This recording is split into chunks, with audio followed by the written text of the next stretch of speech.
Today, I want to share the game between Bobby Fischer and Milan Matulovic back in the Chess Olympiad in the year 1970. Bobby Fischer is playing with the white pieces, and of course, he played e4, best by test, e5, knight f3, knight c6, and Fischer played bishop to b5, and of course, this is the Spanish game or the Ruy Lopez. This is Bobby Fischer's favorite opening with the white against e5. Milan played f5. Actually, this is an aggressive move, attacking this pawn on e4. Let's say Fischer takes the pawn on f5. I think he would be playing this d6 so that the bishop can attack this pawn on f5, and this pawn is now defended by this pawn on d6. But Fischer did not take this pawn on f5. Rather, he developed his knight from b1 to c3, defending. Milan took the pawn on e4. And in this position, Fischer played knight takes pawn on e4. And Milan played d5, attacking Bobby Fischer's knight on e4. And if you're Bobby Fischer, what would you move in this position? To some of you, you would think moving this knight from e4 to maybe g3. But Fischer played the best move in the position, which is knight takes pawn on e5. This is the best move because this knight is pinned to the bishop. So this knight cannot take this knight. That's illegal. So this is a good move by Bobby Fischer. So Milan took Fischer's knight on e4 with a pawn. And in this position, Fischer takes the knight on c6. Let's analyze this position. As you can see, Fischer is ready to castle. He has a knight here on c6, attacking this queen. And he has a bishop here on b5. And as you can see, if Fischer moves the knight, there's an open check. So in this position, Fischer already has a good position because he has developed two minor pieces. And because of that, Milan played queen to g5, attacking the pawn on g2. And maybe you think of castling kingside here, but this is not a good move because Milan can play bishop to h2, and there's actually a mating threat, as you can see on the board. So the best move is not castling, but Fischer played queen to e2. Actually, is baiting Milan to take this pawn, but that would not be a good move because let's say if he takes this pawn on g2 with his queen, then Fischer would play queen to h5, giving a check to Milan's king on e8. And if he retreats his queen from g2 to g6, then it's game over for him because in this position, Bobby Fischer can play knight to e5, attacking it the queen, and at the same time, the bishop on b5 is giving a check to the black king. Let's say he moves like this, then he is more in trouble. This is not a good move because you can see there's another check defending twice. So let's say if he moves here, then Fischer would take the queen on g5, giving a check, and if he takes, then we take the rook. And even though if he doesn't take our knight, even if he goes here, this is a very, very bad position for Milan. So he should not take this pawn on g2. Rather, he developed the knight on f6, guarding the square so that he is now prepared in taking g2. So Fischer played f4, advancing his pawn, attacking the queen. And maybe you're thinking, is Fischer sacrificing or just wasting a pawn on f4? What is Fischer doing? Because this is a free pawn. Well, actually, no. because Fischer wants to open the king side of Milan's board and he is ready to attack here. So Milan takes the pawn on f4. Fischer played d4, advancing the pawn and at the same time attacking the queen with the bishop on c1. So Milan gives a check on h4 and Fischer simply just moved the pawn from g2 to g3, blocking the check, but at the same time attacking the queen on h4. So Milan played queen h3, which is the best move according to the engine. And as you can see, in the next move, Fischer would be playing a brilliant move. In this position, Fischer played bishop to g5. Brilliant move, ignoring this capture on the knight on c6. So why is Fischer doing this? Let's look at what's going to happen if, let's say, for example, he takes the knight on c6. Fischer would absolutely play this. Bishop to c6, taking the pawn and giving a check to the black king and attacking this rook on a8. And let's say if Milan moves his king on e7, Fischer can actually just take this and Fischer would be up 3 points. But Fischer can also take this pawn on e4. This is a check. And this knight cannot take the queen on e4 because of the bishop on g5. There's a pin. And if he goes here, this is actually dangerous for him. Fischer can first take the knight, for example, takes, then another check. And in this position, this would be scary for Milan, and Fischer can just take the rook. And Fischer is way, way, way better than Milan. And another line is if he goes here, then Fischer can check. If he takes another check, and let's say he moves here,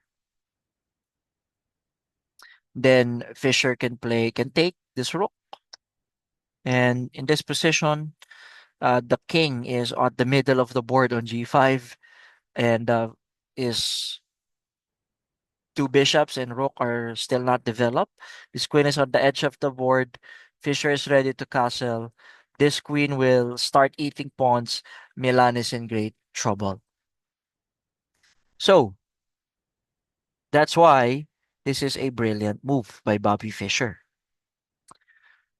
So Milan played a6. He wants to kick this bishop to remove the pin, but Fischer continues the pin by playing bishop a4. So Milan played bishop d7. He wants to just kick out this knight and just maybe castle queenside. That's what he's planning to do. So Fischer played bishop takes knight on f6. The best move according to the engine because it removes the defender on e4.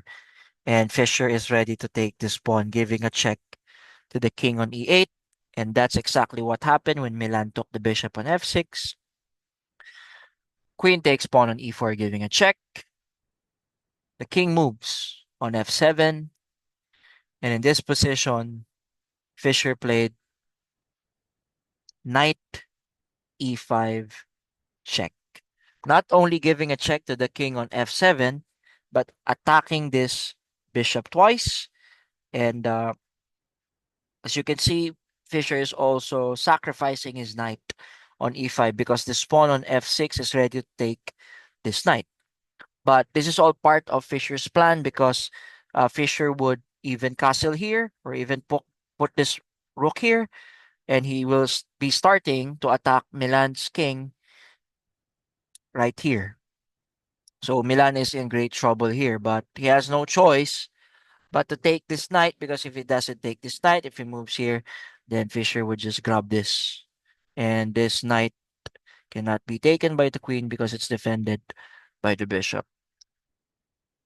So Milan took the knight on e5. Bobby Fischer played rook to f1 check, giving a check to the king on f7. And this is an inaccuracy according to the engine. Why? The engine wants Fischer to play this. This is a way better move. And if he plays this, then now he can play this. But again, this is a blitz game, and I think Fischer knew this move as well, but he just wanted to play Rook F1. It's actually more reasonable move for a human being to see. So F1, Rook F1 check. Milan played King E7, guarding this bishop twice. So Fischer just took this bishop on D7. King takes bishop, losing a tempo at the same time because this king moved twice already. In this position, Bobby Fischer played Rook F7 check, which is not good according to the engine. Actually, Milan can block here, and you can see, as you can see, the rooks will be now connected. And Milan in the next move, if Fischer castles, then he would be playing this, challenging the rook on F7. But actually, Milan made a mistake. He played King E8, attacking this rook on F7. But this is a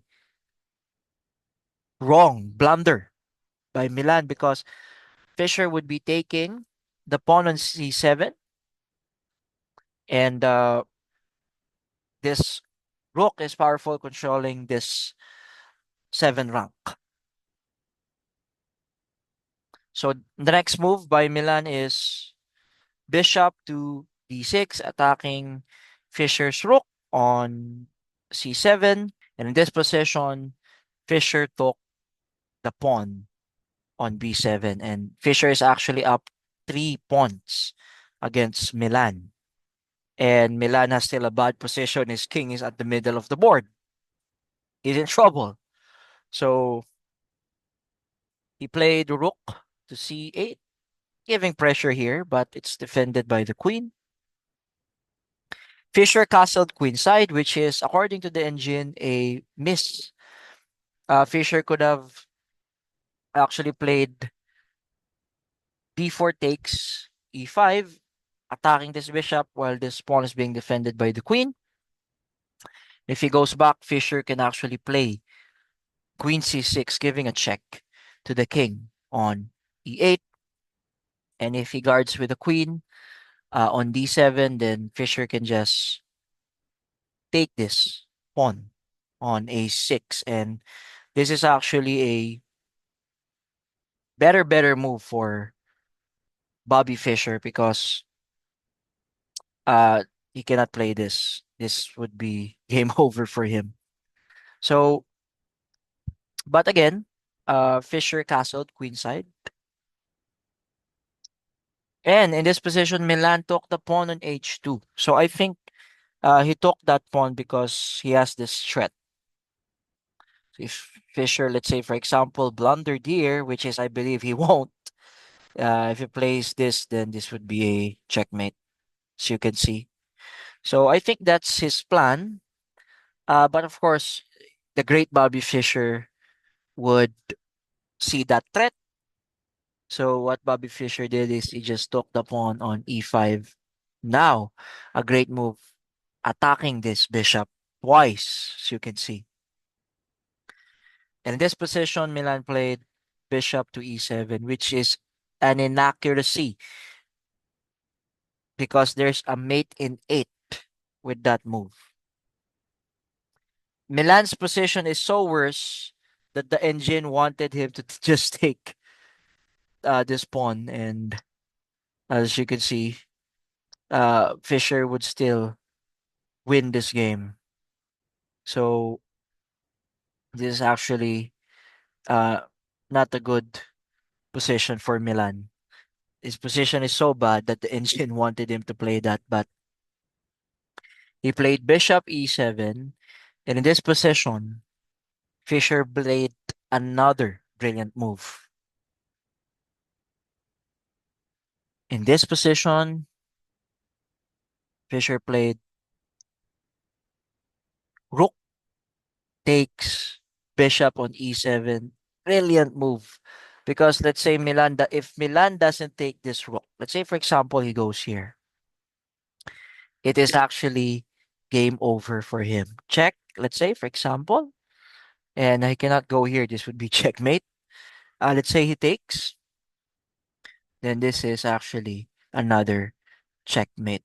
Beautiful sacrifice or brilliant move by the great Bobby Fischer. So he has no choice but to take, and the king hunt continues.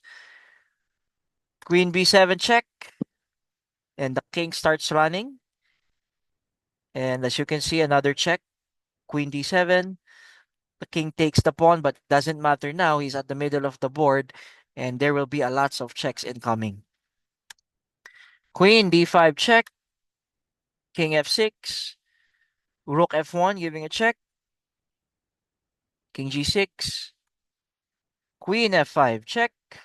As you can see, King h6. Queen e6 check.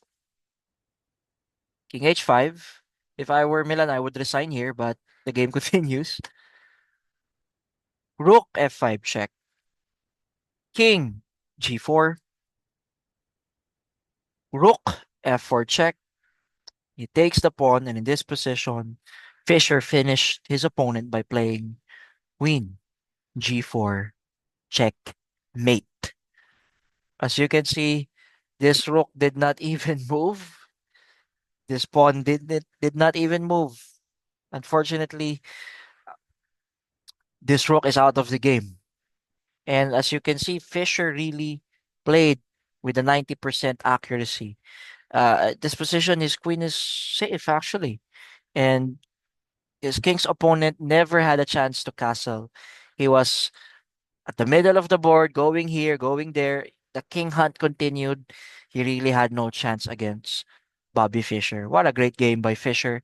If you love this video, I would appreciate if you would subscribe to my channel. If you would like this video, share with your friends who loves chess, who likes Bobby Fischer. And I would really appreciate if you would donate to my PayPal at the link below. Thank you for watching. I hope to see you again. Have a great day.